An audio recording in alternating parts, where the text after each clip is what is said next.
Good evening, everybody. Thank you so much for joining us today at this brilliant panel discussion.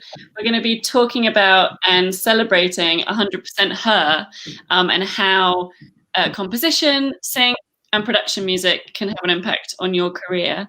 I'm going to ask the panelists to introduce themselves, and I'll go first. My name's Harriet, Harriet Moss. I'm the Managing Director at McDade. We're a music publisher and a composer agency, so this is a topic really close to my heart. Next, let's go to Jane. Hello, everybody. My name's Jane Carter. I'm the Managing Director of Universal Production Music in the UK, and I also sit on the global team for UPPM as well. Hi, everyone. I'm Tangeline Bolton. I'm a film, TV, and media composer in Los Angeles. Most recently, I composed the score for Just a Thought for Walt Disney Animation. I was drum programmer on the new Marvel's Avengers game, and I was a composer for the Tory Burch Foundation PSA Embraced Ambition with Mindy Kaling and Warner Brothers Animation. Awesome. My name is Bryn Bliska. I'm a musician, composer, and producer based in Brooklyn, New York. I do various composing for podcasts, film, other media. I also run a sample label called New Wave, which is independent but distributed by Splice. Brilliant, thank you. And thanks so much to Tangeline and Bryn for joining us earlier in their days in LA and New York. And I should say that Jane and I are in London and we've got fireworks night tonight. So you might hear some slightly alarming noises in the background, but it's all fine, it's just fireworks. So let's get straight into talking about 100% Her. Some of you may have heard about the project last year, and actually we did quite a similar panel to this in real life. It was lovely at shesaid.so Meets, the conference that we had in Portimao, Portugal last year. And 100% Her last year was a 10-track album from 470 submissions. So it was just an absolutely amazing project. And if Jane, could you highlight for us a little bit as to how last year went and how this year is going to be different, if not continuing the same work?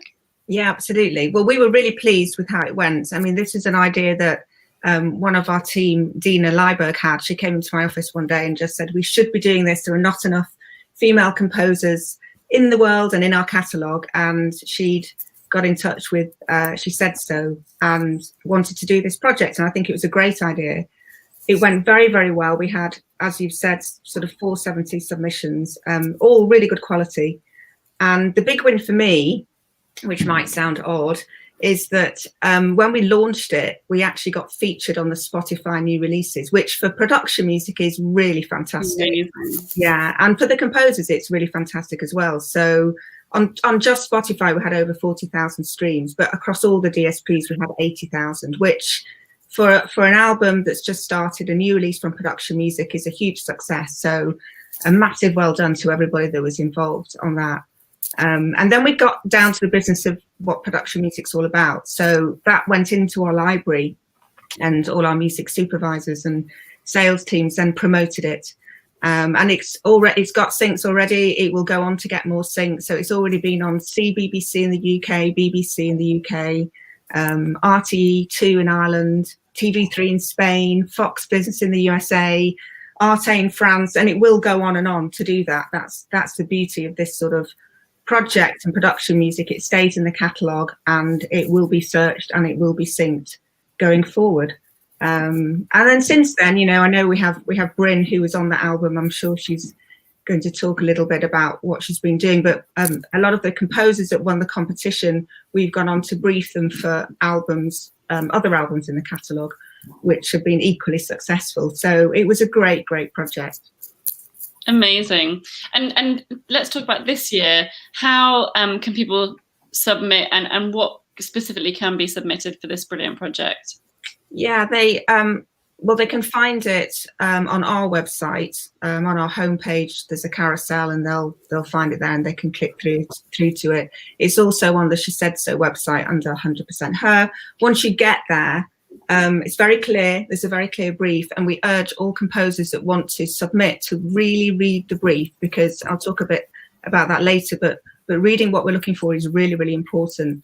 And writing something for that brief is important. You can then fill in the form, you can upload 3 tracks, and then just press send, and off it goes. Deadline is 23rd of November, so you've got a little bit of time, but we've already had 681 submissions. So compared to last year, it's really good. We might hit the 1,000. So really pleased with how it's going. That's so brilliant. Thank you, Jane. You heard it here first. Wow. And tell us a little bit about the selection process for last year. What was obviously it was really difficult with so many brilliant tracks, but what was so special about those 10 that made it? That's a very hard question, because so many of the submissions were really high quality. I mean, there's a lot of very talented people out there, so to only pick 10 is very difficult. But I think it goes back to reading the brief and really writing something that touches the producers. So we have 5 producers in the UK, and they all listened to them, and it's they that wrote the brief, and so they were really looking at what composers had seen in the brief and how they'd responded to that. And really, that's, I mean, in a way, one of those producers should be on here and should talk about it in more detail, but it really is that response to the detailed brief. Just putting something up that you've written in a few years ago probably isn't going to make it to the final album. Brilliant. That's great advice. And gosh, what a hard job for the producers, but it obviously worked really well. So Bryn, you were one of the selected tracks last year. Just walk us through that process. How did you hear about it? How did you interpret the brief, and what did you put forward? Yeah, totally. So I think I had heard about it from either She Is the Music or shesaid.so's, email blast. And I saw this and I was like, oh, this is a great opportunity, because I have, done composing for specific media and for ads, but I'd never pitched for a production music album before. So I was like, this is really exciting. So reading down the brief, I was kind of struck with just, gratefully it sort of aligned with something that's really in my wheelhouse, which is kind of like electronic music generally. And I kind of wanted to bring, something that I felt represented my artistic vibe pretty strongly. So I pulled a track from my library, actually, that was kind of already in the right vein. And then I modified it to sort of, bring it over the top and really fit what I felt would work for the project. And yeah, didn't think, much of it, but then got a great result. So that was really exciting. That's amazing. And what impact has it had since last year being featured on that? Yeah, I mean, one, it was just a great look, and the most important thing to me was just connecting with the other, producers on the album, and obviously the whole Universal Production Music team. It was so inspiring to, be a part of that group. We chat occasionally over email now, and just sort of keep up with everyone, and just be inspired by the amazing creativity that's out there. In terms of sort of more tangible things, as Jane mentioned, so since then I've worked on 2 different albums for UPM. One was sort of a tropical pop album, and another one was sort of a chart sounds album.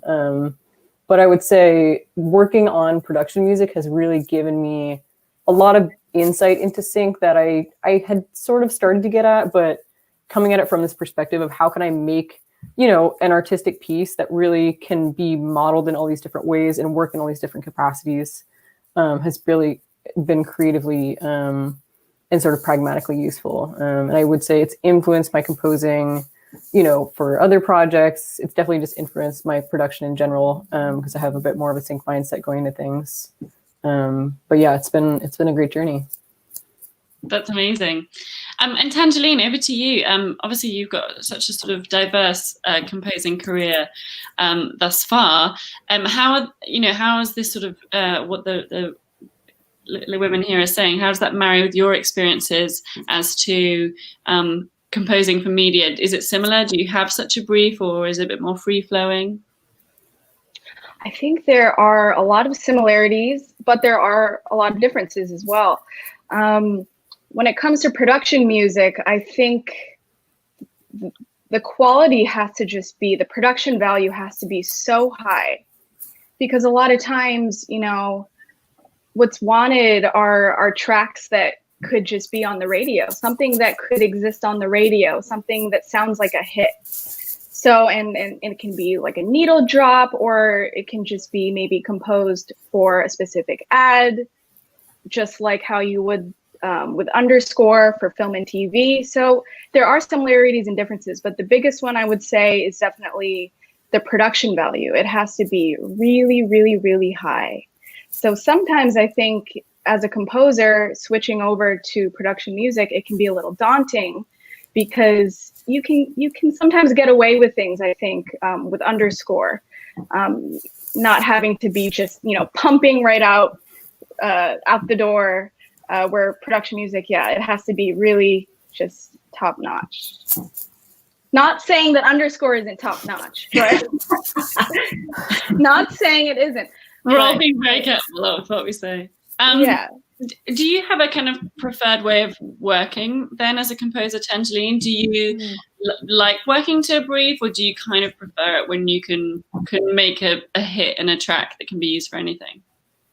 I think it really depends on the brief. If it's something that's more comedic, an ad that's more comedic, sometimes treating it like underscore is more useful. And sometimes I would get notes that are like at 20 seconds, do a little flourish here, cut out here. So I think it really depends.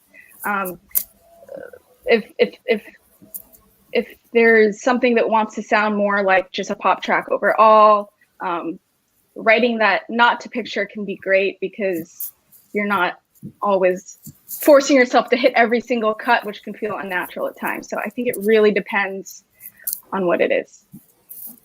Yeah. Sorry, I have to unmute myself with all the noise here. Can you talk us through your career thus far a bit, Tangeline? How did you get into composition? Sure. So I originally actually was very into film as a child, and thought maybe I'll do film, maybe I'll do music, just because I've done music my whole life.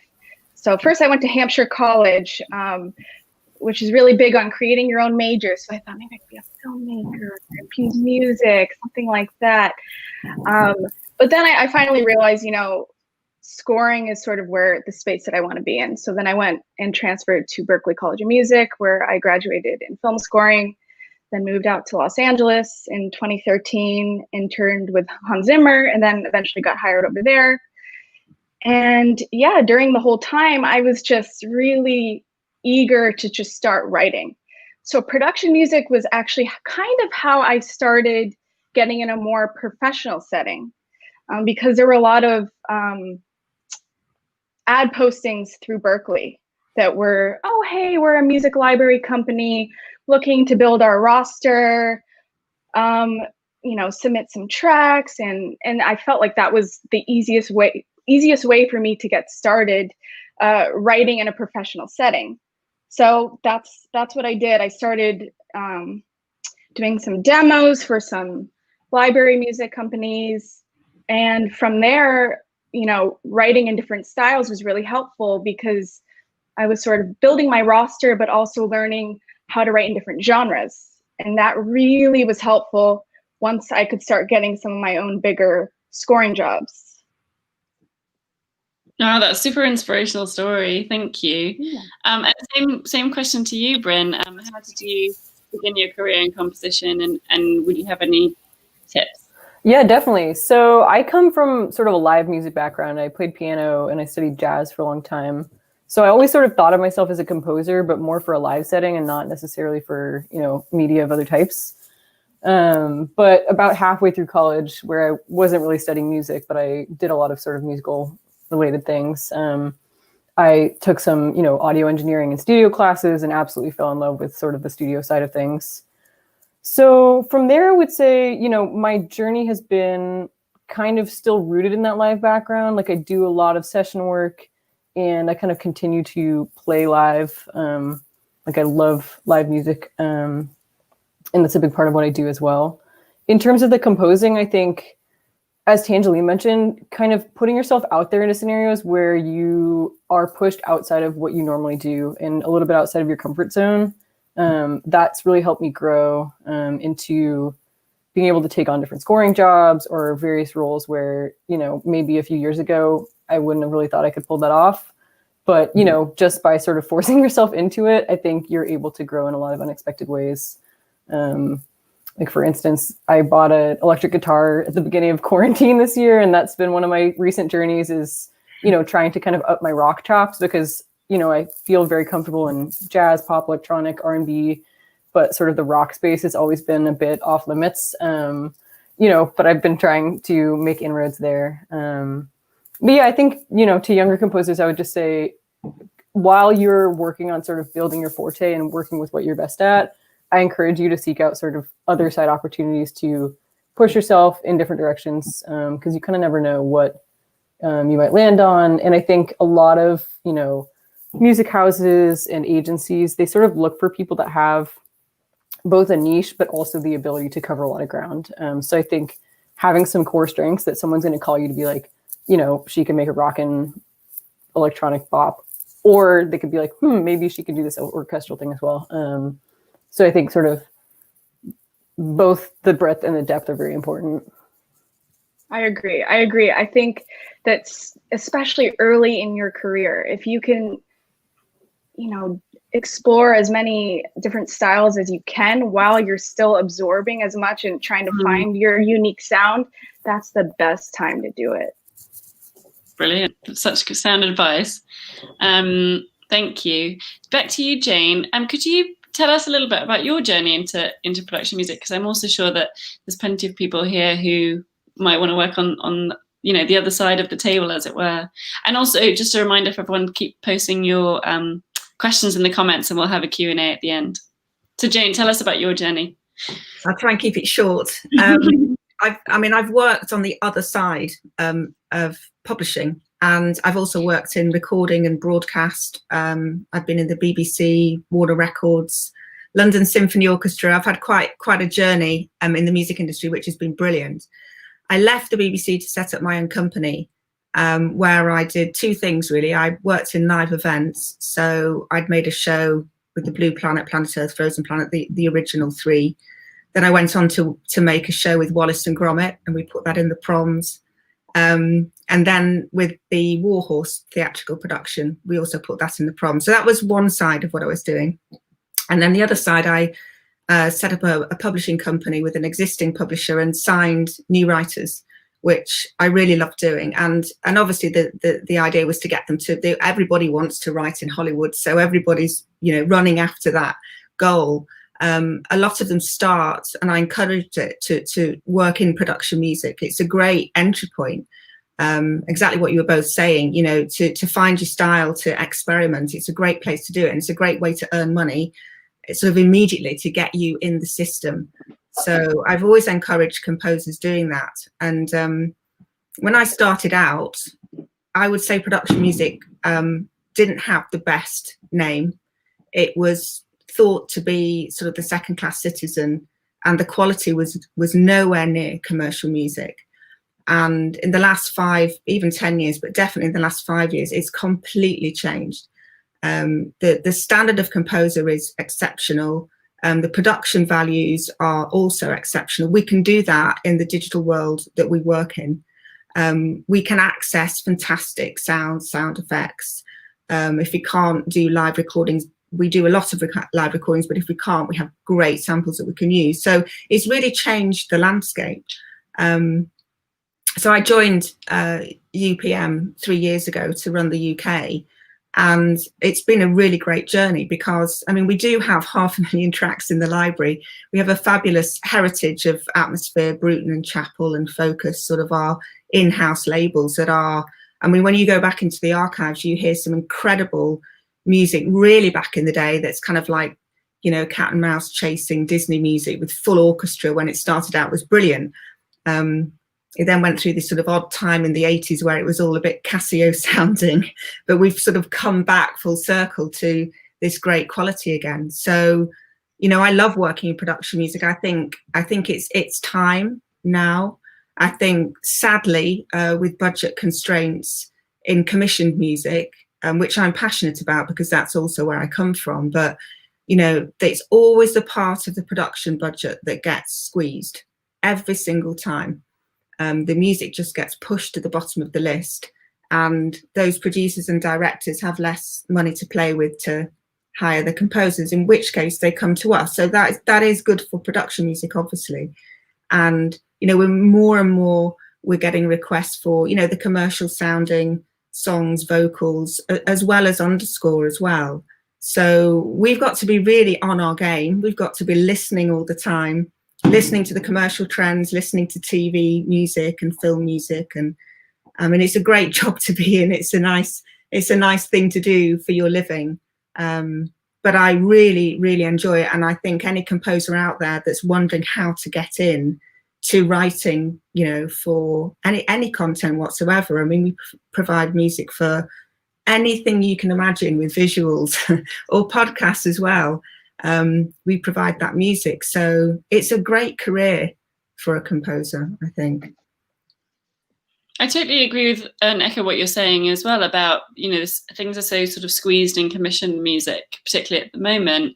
And, you know, I know a huge amount of not even just sort of entry-level composers, but really successful composers who really enjoy that process of writing production music and having the opportunity to do a full orchestral recording. And, you know, there's so much, it can be such an exciting outlet to sort of, exercise one's creative muscles. So that's really good to hear.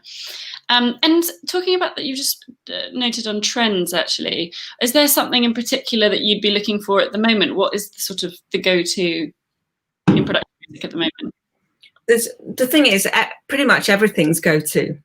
You know, there's if all you have to do is listen to TV or watch a film. I say listen to TV, you know what I mean, watch TV, but listen to the score. You can hear what's happening. Any commercial artist that's releasing at the moment, you know, a lot of BBC TV want to sync that into their programs, but as I said before, you know, they have to come to production music. We have everything, hip hop, you know, we have indie, we have, you know, the regular kind of strings. We do have a lot of vocal requests at the moment, for sure. And as you know, in production music, when we ask our composers to write, we deliver or they deliver it to us in stems, and we can offer instrumental versions without the vocals as well, which is, it's important to have that flexibility with what we offer. So, yeah. And how would you recommend people approaching particularly universal production music, aside from something like 100% Her, how people best to get in touch, and what would you sort of promote as the best way to get into production music generally? To get into it, there are many ways to get into it. I mean, I always think networking is just about the best possible thing you can do. To join any kind of group, society, go to a talk. You know, a lot of us in production music, not just our company, but all of us in the industry, like going out to universities and talking. I mean, I particularly enjoy doing that. And I always have my email address up on a screen. And I think any composer or student that doesn't write that down and write to me afterwards must not really want to be in the game. So I think I would encourage people to do that. We have a submissions page on our website. So if you are a composer and you come onto our website, you can go into our contact page and you would find submissions where we ask you to upload 3 tracks, and we listen to that all the time because it's important for us to find new emerging talent with new, fresh ideas. So yeah, those would be the first things to think about. Great tips, thank you. I just want to flag one question in the comments from YouTube, just because we can sort of quickly help with this one. Is someone clarifying, is production music library music? So it's probably worth explaining the different terms. Yeah, no, it is library music. We changed the term. I'm not sure how long ago that was, but I think it was just a trend. Library music sounds so old-fashioned. The Americans still refer to it quite a bit as library music, but it has changed to production music. It is the same thing. Yeah. It's so interesting, isn't it, having the sort of transatlantic differences in language. It's the same thing with people talk about custom or people talk about bespoke. You know, there can be totally different words to use. So yeah, keep questions like that coming. We're happy to dive into those. But back to Bryn, you know, working in production music, what would you sort of suggest as a way to get yourself noticed, and how have you approached production music houses or libraries? Totally. So I think, there's a couple things. One thing that I learned, through working with some of the producers at UPM is the importance of having a track that is sort of like modular and collapsible. So obviously you're creating a piece of music that's maybe 3 minutes long, but it's probably going to be used in a context most often that would be 30 seconds or possibly a minute. So I think something that's really helpful to both, supervisors, editors, producers is making a track that's really easily customizable. Some ways to do that would be like including, a lot of different kind of like breaks and fills, like even like a hard stop followed by a fill, I found is something that a lot of editors have literally been like, that was really, really helpful. And then also like creating a lot of dynamics within the track. So kind of constantly, subtly building it, changing it, you want to kind of offer as much possibility within the canvas that you're presenting to kind of customize it. And I think if you're trying to get your track to stand out, having things sort of really dynamically coming in, coming out, changing, to kind of immediately inspire someone who is like thinking, oh, I'm going to put this, possibly in an ad or in some kind of other media, really like capturing their interest quickly and maintaining their interest by creating a lot of dynamics. Then the other thing I would say, again, as Tangeline mentioned, is just the production value. I think it is overwhelming as a young composer and producer to be like, I also need to mix pretty well and have some approach to mastering my tracks so that I can present them in a way that is, gonna catch someone's attention. But I do think those things are all extremely important. So it's kind of like, yes, just like really try to do them all and try to learn them all. Gratefully, we live in an era when there's, so much available online. And honestly, tools like a lot of Isotope's offerings can kind of let you lean on AI and technology to give yourself an extra leg. Even if you're not doing the final mix or master for something, having something that sounds, like 90% there can make a huge difference in terms of like, winning the job and kind of getting yourself in the door. Yeah, I agree with that. And I think just in general, if you feel like, oh, I can't achieve that sound, that high quality sound, you totally can. We didn't really have YouTube. I mean, I at least didn't really have that many tutorials on YouTube about how to score when I first started. But now there are tons on how to master, how to mix. They'll leave like free plugins or free little patches they made on YouTube. You just have to dig. You have to do your research. You have to dig. So all that is out there. I see someone in the chat asked about Passable mastering tips. So from Isotope, there's a plugin suite called Ozone. They have a feature that's called Mastering Assistant, which will basically let you sort of input what's the target. So is it going to CD? Is it going to streaming? Those have different loudness targets. And then it's going to kind of listen to what you've fed it, give you some suggestions, which you will definitely need to modify pretty strongly. But that can be a good starting point. There are some websites that do AI mastering. I haven't had like a lot of success with them, but I know some people that use them quite frequently. There's one called eMastered. There's another one called Lander. Those are both pretty popular. With any of these things, it's really about using your ears, but I think kind of throwing some of those tools in there can really help you, punch above your weight.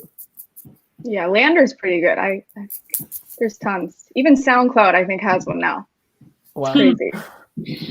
Someone's agreeing with Ozone 8 in the comments. And then I would say the next most popular comment is people asking for your email address, Jane. Oh, you're kidding. No, you said you put it on. You asked for that. Okay. Well, I set myself up for that. Yeah. I'll write it in there. My God. How many people are on the call? Okay, I'm going to go for it. Very kind. You're all in for a treat with Jane's email. Please do make good use of it.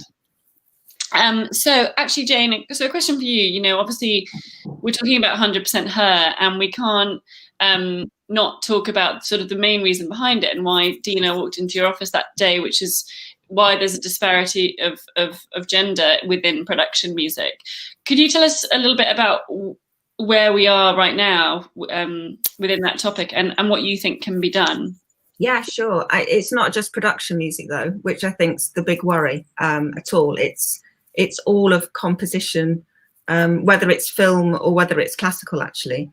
And I've debated this so many times. And I sometimes wonder when we're studying and when we're sort of, you know, whether you're doing A levels or whether you're doing your instrument exams or whatever it is, or a degree, you know, very rarely are you performing something by a female composer or studying something by a female composer. And you know, that has to change. So those syllabus for those things really need to start including, because there are female composers out there. I mean, there have been for hundreds of years, you know, they've battled through. But we still find ourselves, I know I'm just talking about the UK here with the PRS membership, but out of the whole membership, only 18% are women. I mean, that's absolutely extraordinarily low. So we have got to do something about it. And I think if everybody does something, we will get that number up. So something like this project is helping. I know shesaid.so and certainly She Is the Music. They're really, really important groups to work hard so we can get that number up. We have a, you know, fantastic CEO at Universal, Jodie Gearson, who really promotes and fights for songwriters' rights. And I think it's great that we have that female figurehead in publishing. Generally, I don't mean just for Universal, but I mean for composers generally. It's very, very important. You know, when you look at sort of, I mean, I hope most people in this session knows, you know, the Doctor Who theme tune is a really good example. That was, although it was written by a man originally, it was completely electronified, as they say, by the wonderful Delia Derbyshire, who, apart from having one of the best names on the planet, you know, she was really pioneering in electronic sound, and, you know, really in the 60s changed that for, I know she worked for the BBC Radiophonic Workshop, but she did so much stuff. She finally got an airing at the BBC Proms about 2 years ago, which was great to have it, but it seemed a bit late in the day. But, you know, there are fantastic composers that we have now that are profiled and could be on the syllabus. Maybe they are now, I don't know, but people like, I don't know, Jocelyn Pook, and I'm sure many people that, you know, people listen to daily, both in the classical and the pop world. So there's a lot to be done, and everybody's got to sort of pitch in and help, because if everybody does, then we'll start making a difference. Totally agree with that. Sort of global mass action on it is super important. And you know, we don't have that many statistics. It's quite an under-researched area, but there are figures that you see quite often, like the 3% of producers and engineers are women. And then there was a statistic in the New York Times in January 2019, which was that out of all of the sort of top Hollywood films, that I think the top 250 Hollywood films of the previous year, 94% of those were not scored by women. So that's, you know, really huge number. So as you say, Jane, I mean, it's a issue right across the music industry, but particularly in composition, it's definitely a stark one. Actually, a question to both Bryn and Tangeline. Maybe we'll start with you, Tangeline. Have you noticed this, obviously, throughout your career? You've been in various different places and different rooms even, and have probably noticed the disparity of less women, and what you think we can do about it. Yes, so I definitely think we're kind of in this awareness stage. There's a lot of talks about, you know, wanting more females, putting more opportunities out there, but I still believe that we are still in this awareness stage, and I feel like there's still a lot of work that needs to be done, and I feel like a lot of specifically white males need to stay committed to being a part of that change. The hope is that this isn't all performative. We want real constant change. It's a commitment. So yeah, I still believe that we're in the awareness stage, but there's a lot of commitment to this that needs to be done. So I feel like as females right now, what we can do is continue to find those organizations, continue to find a sense of community, and start building the people around you that you want to surround yourself with, because they're the ones who are going to hire you. So that's my stance on it. That point of community is so important too, and making sure, as you say, that it's a really welcoming environment for women and non-binary people too. Bryn, how about you? Yeah, absolutely. I totally agree with all of that. as Tangeline said, I think it's an exciting time to be in the industry because it does feel like we're reckoning, you know, with the super patriarchal past. I definitely have a lot of hope with the sort of initiatives that are going on and all the different sort of stakeholders that have, you know, at least said that they're invested in trying to diversify the industry, you know, uplifting women and non-binary composers and producers, especially people of color who are radically underrepresented. Yeah, I think the key is it is going to be such a long game because, you know, as Jane pointed out, we're really coming from behind in the numbers. And I think that issue of community and helping, you know, young people in the industry build a sustainable career, because it is, you know, it's a difficult industry to enter as a creative person, especially. You know, so just sort of approaching it as a really long-term game and thinking and how we can sustainably sort of just shift the scales, and, you know, as it shifts, it will shift more, but providing, you know, concrete opportunities for people. I love to make myself available to people to, you know, answer questions, do whatever we can to sort of uplift those around us, and be uplifted in turn. I think this industry is so interpersonal, and most of, you know, my success I can just directly attribute to people who have, you know, given me some sort of opportunity or other connections that I've somehow forged. So I'm very passionate as well about, you know, continuing to build that community, you know, seek allies. I think shesaid.so's effort to include more allies, you know, has been really inspiring, and I hope that will be super successful, because I do know there are a lot of, you know, men out there who do want to do something to help, but haven't quite figured out what that is. So, you know, I think we're all here for the right reasons. We're all super committed to this and just trying to hold people accountable, kindly but forcefully, as we move forward. Thanks so much. That's all great contributions. And actually, there's been some celebration in the comments as well about Delia Derbyshire, and also that Daphne Oram is an undercredited, but awesomely named. Yeah, I know, brilliant. That's very good. Yeah, I agree completely. Yeah. So I think it's quite important, given the circumstances that we're all in, and particularly this week. This feels like a bit of a mind-blowing exercise. Is what I'd like to just take a little snapshot as to what composition looks like in 2020, and what does composition look like in a global pandemic. For this to sit on YouTube forever. Is production music on the rise? What's its future? Where do we go beyond this point? Maybe let's start with Jane. It's definitely on the rise. I mean, I sort of touched on it earlier. Sadly, because of budgets, you know, we've always been the go-to off the peg kind of place for editors, and we still are, and that's going to happen even more. But I think because our quality is rising, and, you know, all the work we're doing as well with putting our music up on Spotify and DSPs generally means that this world of where people need calming music and they need mood music, they're using more music for whether it's running, yoga, morning coffee, you know, especially in this Zoom world. I think now is our time, and it's really important that we make that available. So we put a lot of playlists up on Spotify for people to listen to, and it's going really, really well. And I think that's a nice different platform for our business, so we can find other ways of entering the market rather than just the traditional space. There are lots more content places than there used to be. Linear TV will soon be completely historic. You know, the fact that any of us make an appointment on a Sunday night to watch a drama, those days are gone, really. I think perhaps news and sport are the two main things that will continue to be an appointment to view.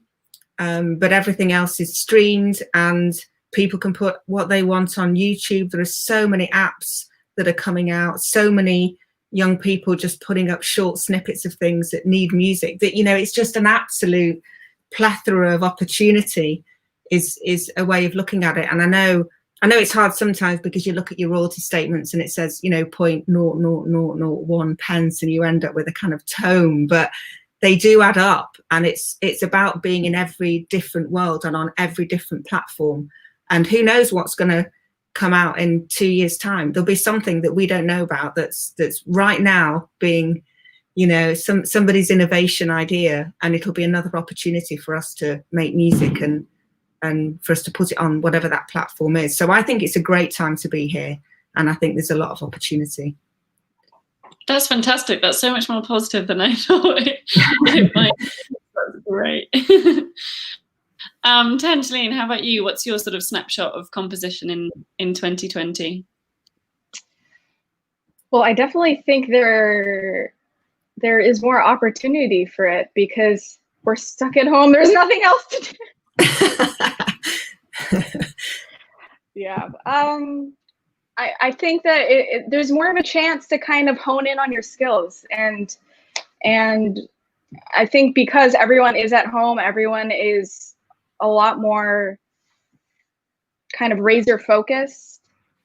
I've noticed that there are kind of there's more of an urgency for things to kind of ramp back up again, and to just be, yeah, even more laser focused and committed to your craft. Thank you. And Bryn?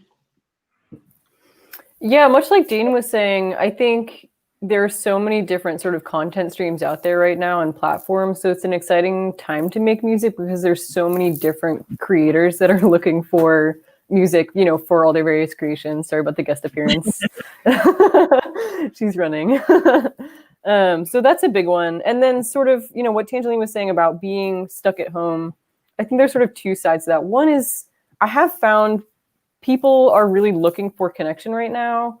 And I think it can be a good time to reach out. You know, if you're trying to pitch your reel to someone, people are kind of bored right now and they're looking for something, you know, someone to connect with. So I think it's a good time to reach out to people if you're, you know, you've got some stuff you've been working on, or, you know, maybe it's someone you've been in contact with the industry, you haven't heard from them in a while, just updating them. I think a lot of people are gratefully very open-hearted right now. So I think, you know, using that to your advantage and just sort of making what you can out of this time is great. And then, yeah, using this time to shed your skills, tackle some of your perceived weaknesses, and just have fun with it. That's brilliant. Thank you all. I think we should head over to some questions because we've got a lot in the comments. Thank you to everyone. I'm going to start with Cheskalea on YouTube. It's a question for Jane. It's about how to stand out in your inbox. So she'd like to know, how do you get signed as a writer? I've written hundreds of songs but never get a reply. Oh, I'm sorry on behalf of everybody you've written to, because that's really hard. And I think the most important thing is actually to acknowledge somebody's demo. And it's very difficult to do because, I mean, in the core side of the business, they just get so many every day. And it is really hard to get back to absolutely everybody. So your demo, I mean, on the core side of the business, you have to stand out with production, you know, and that's all I can say on that side of it. On this side of it, it's what I said before, really, about the networking thing. You know, if you go to the right places and meet the right people, you will be remembered and you will be listened to. And I can honestly say that, you know, people who I've met and then follow up, I absolutely will listen to it, and then I will you know, share it with one of our producers. And if it is, you know, commercially viable on the other side of the office, of course we share that as well. So I just go back to the networking. You know, my inbox, like everybody's on this call, must be it's horrendous. It's insane, and it is hard to stand out. So that's why I think doing things like this and getting to be part of a community and keeping in touch is the way to do it. And I know you're all asking me for my email address. I don't actually know how to write in the comments. So somebody will have to share it on She Said So. But that's I hope that's helpful, you know, but I do think the networking and community thing is the way to stand out and meet people and be remembered. Absolutely, and that's definitely possible in this virtual world too. You know, there are lots of panels like this, and someone, you know, lovely like Jane has given you their email address. Hopefully, we'll get it in the comments. And there's a way to follow up with that, like it's networking. So saying that you saw Jane speak today and were inspired and took this on board. And it's the same. It can be the same, I think, as sort of networking in a room and making that connection with someone.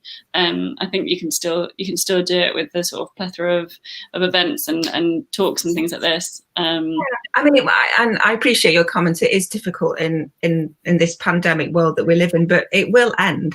And I think as much of these things that we can do, we're all in this pandemic together. I mean, that is one thing that's absolutely true.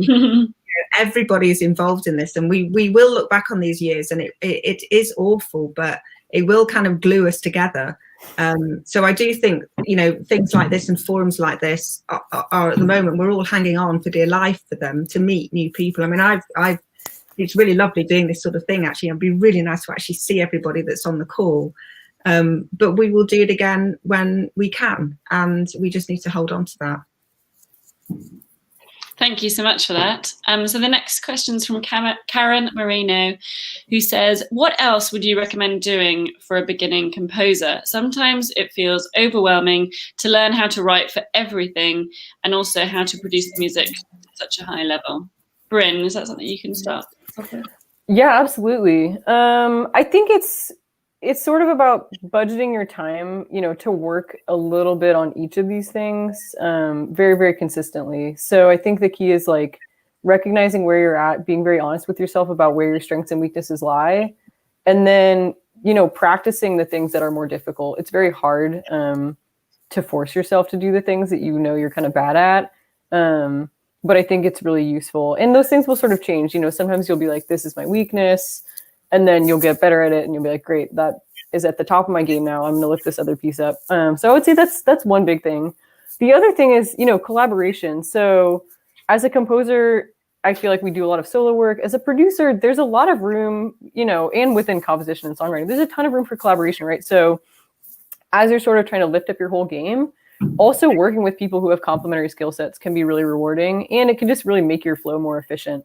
So I think, reaching out to people who seem to have sort of a skill set that maybe you're not as strong in, both to sort of like create together and also to do a skill share and just, teach each other your relative strengths, that can be really powerful.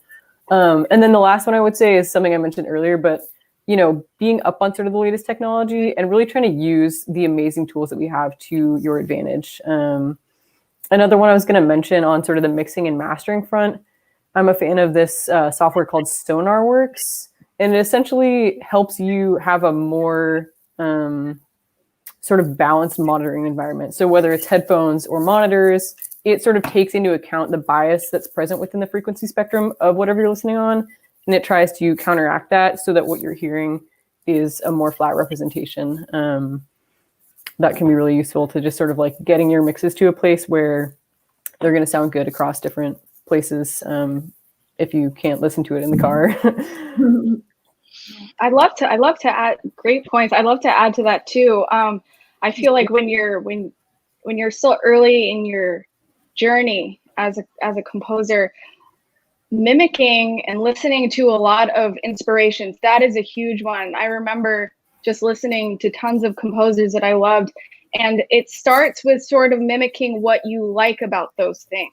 So pinpoint what you like about these composers, artists that you love, and start from there. And then, it really starts from there. And then also write music that you would personally want to listen to. Reflect on that. When you listen back to your music, go, would I listen to this on my own time? And also surround yourself with people who will be constructive too.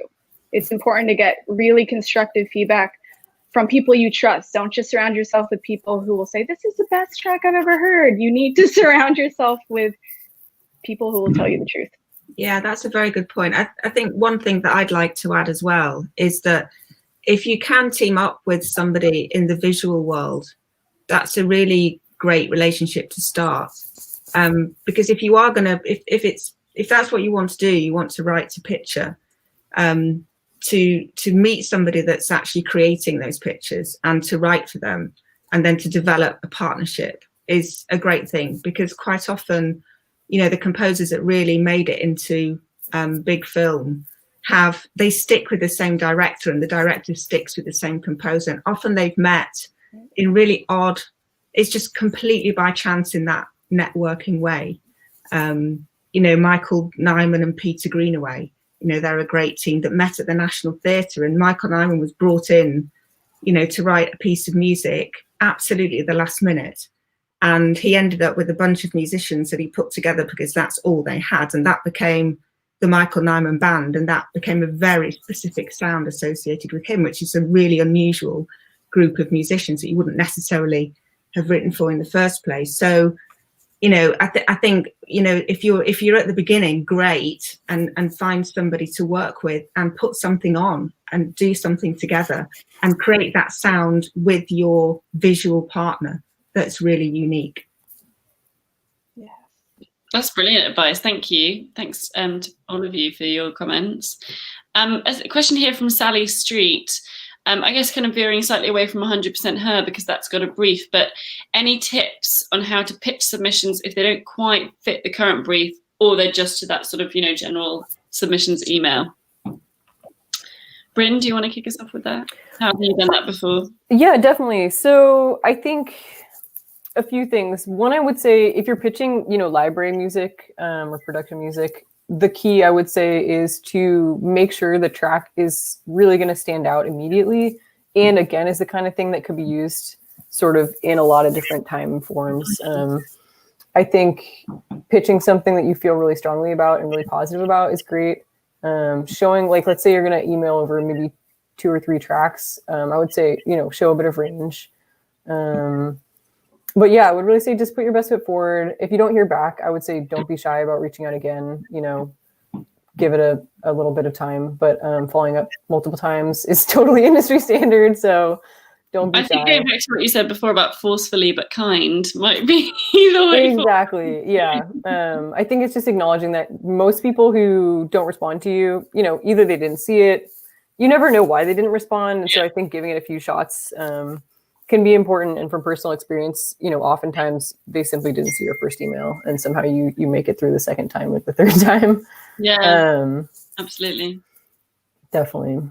It's really interesting because I think that, you know, that answer is really relevant for production music, but I'm kind of thinking about if I'm you know, as a music publisher and composer agent, I would sort of say it's not the opposite, but it's it almost is in that I just want to hear the voice of that composer that's getting in touch, and why you're unique and why you're special and why you're going to fit in the roster and not be similar to anybody else. So yeah, it's quite interesting. So I guess that's great because it means if you're a composer who's great at tackling lots of different styles, that, you know, there's that outlet, and then if you've got a really unique voice and you know, you can have a representation in another way. So brilliant. Thank you, Bryn. A question here about publishing and sync from Natalie Holmes. Jane, this might be a great one for you. I had a sync offer on the table recently that needed 100% one-stop licensing rights. How does this work alongside having an additional publishing service? What was the last bit? How does it? Oh, sorry. How does this work alongside having publishing services? They've used Centric as an example here. Well, if in production music, it is the easiest sync possible. So if your music was production music, I don't know whether you're saying it was already cleared, in which case that's completely 100% usable. Is that what she means, do you think? Or? Potentially. I mean, also it could also just be about having, I think, you know, the one-stop sync use has really come about out of frustration of having to speak to various rights holders on a track, and it's a really difficult clearing process. So I would always recommend you can do a one-stop shop like thing for your whole catalog. If you've got a publisher, just make sure, you know, and it's 100% your track, let's say, as an example, or there's a co-writer, make sure their side's cleared, and it's also about making sure that the master is really easily clearable, and that can just be about having that sort of team all kind of figured out and in touch with them regularly, you know, your co-writers and the master side, so that if someone comes to you with a request, it can all be cleared in one email thread and it can be done really, really quickly. I think that's it's kind of why One Stop is so big now. It's just about avoiding that really long, complicated process where you can't get hold of another co-writer and you can't get hold of the master side. So just by being super organized and knowing your own team, I think that shouldn't be a problem. Yeah, I mean, if you are published, your publisher will do that for you, and whoever's asking for the sync will then have to go to the master owner as well, if it's commercial music. So yeah, everything you say, Harriet, is absolutely right. But I think, and you are right, you have to know who else is, a part owner. Yeah. It's kind of absolutely crucial, really. So a question from Lorna Dela Cruz here. What non-musical skill has helped you most in bringing success, meaningfulness, and joy in your production music career or journey? What a lovely question. I can speak to that. Yeah, Bryn, you go first, and then I'll go to Tangeline. So I think, the number one thing that I would advise to people is to be very, very communicative, and just be friendly and be real with people. I think, everyone that you're working with is ideally someone that's going to have your best interests. And if they don't, then simply do not work with them. But I think just being personable, not being super shy, or just, putting yourself out there, because after all, like making, music is about connecting with people emotionally, and making it in the industry is about those connections and working with other people. So I think just, enjoying the interpersonal aspect. Obviously, when we're kind of in the studio, we are often very isolated. Not always, but I think, leaning into the human connection, both when you're sort of creating your music and thinking about where it's going to be used, and also just in terms of all the people you interface with. I think it's really inspiring, and it's really nice to be, supported in those relationships. Thank you. And Tangeline, what do you think? Yes, thank you, Lorna. I actually know Lorna. And cooking has been a big thing for me recently, especially cooking more Filipino cuisine, because I'm a Filipina, and it has been giving me such a deep sense of meaning, because I'm really connecting so much more to my roots. And just, I feel like cooking can be so related to music, because it's all about finding that balance. In a lot of Filipino cuisine, there's, the balance of salty with sour. And I think it's so beautiful when you can marry those two things harmoniously. So I think finding tons of, pastimes that can kind of ground you in that way can be such a beautiful thing. So cooking. Oh, that's so nice. And it's dinner time here in London. So, so final question, because we're really running out of time. It's just been so brilliant. Thank you, everyone, for your questions. Big firework. Do you have, so this is quite really relevant, obviously, to 100% Her. Do you have any thoughts, it's from Natalie Holmes, any thoughts on ways to present yourself as a female or woman artist in emails? I often feel quickly judged as naive and inexperienced by men when I've been in the industry for a decade. Jane, do you want to kick us off with that one?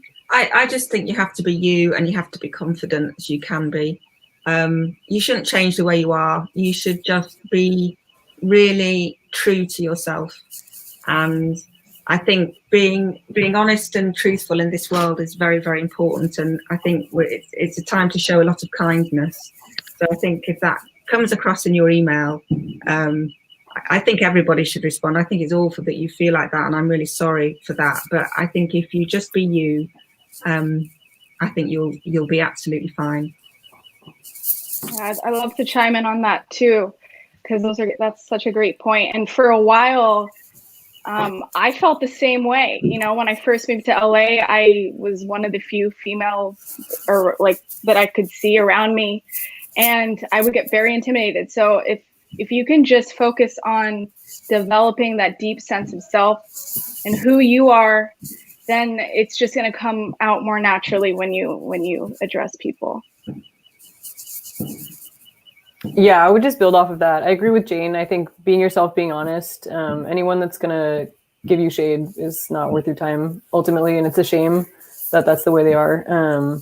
But I think, just putting your best foot forward, having your super like logistical things, I would say like having your website linked at the bottom of your page, just so it's like really immediately accessible. So people can, read about you and see your accomplishments really immediately. And then, yeah, as Tangeline said, I think, one of the amazing things about being in the music industry, and I'm sure people feel about this about their other industries, but it's, we're on this continual journey. There's sort of no ceiling to what we want to do. And I think as you are building your career, just like taking the time to celebrate what are small accomplishments, maybe in the scheme of what you want to do. But really your career is made up of those small moments. So really honoring those and using that to sort of like, feel confident about yourself, develop that sense of self, because, you are the person who's going to advocate for you the best. So the most that you can do to sort of like grow and just sort of develop that resilience, I think will serve you a lot in the long term. I think that's such a lovely note to end on, because I think a real thread throughout this whole conversation, kind of unexpectedly but beautifully, has been kindness. And I think that's a really key thing about being kind to yourself and giving yourself some celebration, some time, reflection, and space. Particularly this year, we all need it. Particularly this year, we all need it. And as Jane's saying as well, being just a really genuine, kind person in someone's email inbox is going to really help you stand out. So thank you so much to all the speakers. It's been just amazing hearing all of your journeys and stories and advice and tips. And I think everyone's really got what they came here for. That's just been incredible. And don't forget, 23rd of November is your deadline for submitting pieces to 100% Her. It's going to be a crazy amount of submissions this year, which is going to be great. So we look forward to hearing all of those. And thanks so much to everyone at Universal Production Music again for this collaboration. Thank you, Tangeline. Thank you, Bryn. And thank you, Jane. Thank you. We'll see you all soon. Stay safe and well and be kind. Thanks, Harriet. Thanks for hosting. Great. Thank you.